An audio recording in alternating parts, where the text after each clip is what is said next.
हरे कृष्णा। मार्गशीर्ष मास के शुक्ल पक्ष की एकादशी को मोक्षदा एकादशी कहते हैं।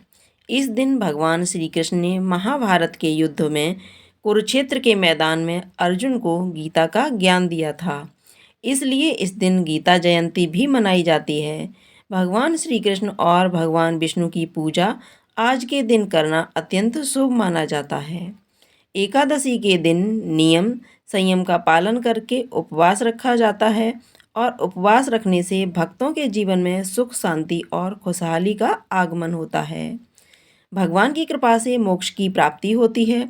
मोक्षदा एकादशी का उपवास करने से तन और मन पवित्र और स्वस्थ हो जाते हैं। इस बार मोक्षदा एकादशी के दिन भद्रा का साया भी रहने वाला है।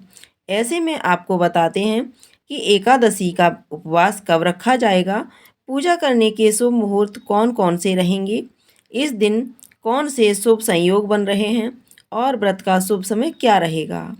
एकादशी तिथि प्रारंभ होगी 11 दिसंबर बुधवार को सुबह 3:44 से और सारा दिन देखा जाए एकादशी तो तिथि यह रहने 12 के दिसंबर बाद गुरुवार का 11 समय होगा। दिसंबर बुधवार को ही मध्यरात्रि AM यानी बुधवार की मध्यरात्रि को एकादशी तिथि समाप्त हो रही है।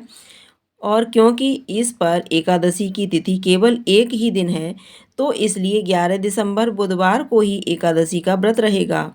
इस दिन गीता जयंती मनाई जाएगी।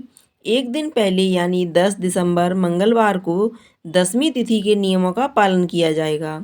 इस बार चाहे गृहस्थजन हो या वैष्णवजन हो, सभी केवल 11 दिसंबर बुधवार को ही एकादशी का व्रत रखेंगे। अब जानते हैं तो 11 दिसंबर बुधवार को ब्रह्म मुहूर्त का समय रहेगा सुबह 5:26 से 6:14 तक। प्रातःकाल पूजा का शुभ मुहूर्त 5:42 से 7:04 तक रहेगा। शाम की पूजा का शुभ मुहूर्त 5:25 से लेकर 6:45 तक रहेगा और राहु काल दोपहर 12 बजे से 1:30 तक रहेगा।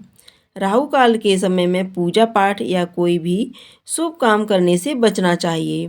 और इस बार एकादशी व्रत के दिन दोपहर 2:27 से भद्रा लग रही है, जो कि मध्य रात्रि 1:09 तक समाप्त हो जाएगी।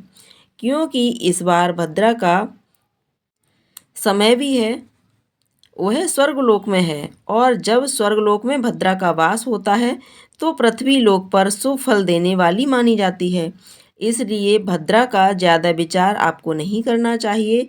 आप शाम की पूजा निश्चिंत होकर बिना किसी परेशानी के कर सकते हैं, चाहे भद्रा का समय ही क्यों न हो। जब भद्रा का वास स्वर्गलोक पाताल लोक में होगा, तब वह पृथ्वी लोक पर शुभ फल प्रदान करने में सक्षम होगा। और अगर भद्रक आवास मृत्युलोक पर होता है तो वह कष्टकारी समय माना जाता है। और यही कारण है कि आपको इस बार की भद्रा का बिल्कुल भी विचार नहीं करना चाहिए। इस बार द्वादशी तिथि प्रारंभ होगी 11 दिसंबर बुधवार को मध्य रात्रि 1:10 से।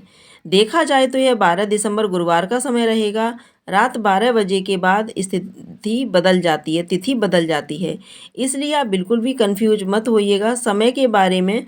और द्वादशी तिथि रहते ही हरिवासर का समय भी शुरू हो जाएगा। द्वादशी तिथि समाप्त होगी 12 दिसंबर गुरुवार को रात 10:26 पर, और 12 दिसंबर गुरुवार को सूर्योदय होगा सुबह 7:30 पर। सूर्यास्त होगा शाम 5:38 पर। ब्रह्म मुहूर्त का समय सुबह 5:26 से 6:14 तक रहेगा। इस दिन दोपहर 3:22 तक एक योग रहने वाला है, जो कि शुभ मुहूर्त नहीं होता है। आपको ध्यान रखना है कि अगर आप घर बनाने से संबंधित या कोई भी नया शुभ काम करना चाहते हैं तो आप इस योग में काम बिल्कुल भी ना करें। और उस काम को आप यदि करते हैं तो उस काम में कठिनाइयाँ आ सकती हैं या फिर कष्ट भी आपको मिल सकता है। और इसके बाद में शिव योग प्रारंभ हो रहा है, जो कि शुभ योग माना जाता है। अश्वनी नक्षत्र सुबह 9:52 तक रहेगा और उसके बाद में भरणी नक्षत्र प्रारंभ हो जाएगा। अभिजीत मुहूर्त इस दिन सुबह 11:59 से दोपहर 12:41 तक रहेगा। राहु काल दोपहर 1:30 से 3 बजे तक रहेगा। आप भगवान श्री हरि की पूजा कर सकते हैं और सुबह जो भी भोग आप लगाते हैं या सुबह की पूजा जो भी आप करते हैं वह आप हरिवासर के समय कर सकते हैं, लेकिन भूल कर भी हरिवासर के समय में एकादशी का व्रत नहीं खोलना चाहिए।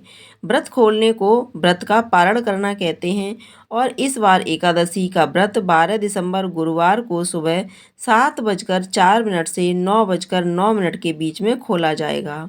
हालांकि इस बार गुरुवार के दिन सारा दिन ही द्वादशी तिथि रहेगी, तो दोपहर में 1 से 3 बजे के बीच में भी व्रत खोल सकते हैं। व्रत का पारण हमेशा तुलसी पत्र या पंचामृत ग्रहण करके करना चाहिए। हो सकता है कि आपका गुरुवार के दिन कोई और भी उपवास हो, तो व्रत कैसे खोलना चाहिए, इसके बारे में आपको हमारे चैनल पर आगे आने वाली वीडियो में जानने को मिलेगा। जानकारी अगर अच्छी लगी हो तो वीडियो को लाइक करके हमारे चैनल पर कथा सुनना मत भूलिएगा। धन्यवाद।